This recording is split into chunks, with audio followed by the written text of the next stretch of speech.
Chicken ভাপা, এর থেকে আর সহজ রান্না চিকেনের হয় না। টেস্ট ও তো খেলেই বুঝতে পারবেন। পোস্ত, কালো সর্ষে, গোটা ধনে, গোটা জিরে, শুকনো লঙ্কা, কাঁচা লঙ্কা, দারচিনি, এলাচ, লবঙ্গ, কাঁচা বাদাম, সবগুলোকে একসঙ্গে একটু সামান্য নুন আর দুধ দিয়ে একটা পেস্ট বানিয়ে নেব। রেডি হয়ে গেল পেস্টটা।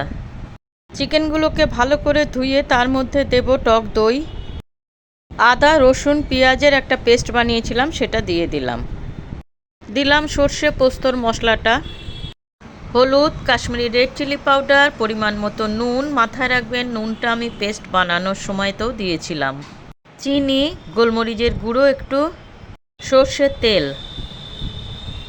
এই সব উপকরণ খুব ভালো করে মাখিয়ে আমি 15 মিনিট রেখে দিয়েছিলাম। পুরো মিশ্রণটা কড়াইতে ঢেলে দিয়েছি।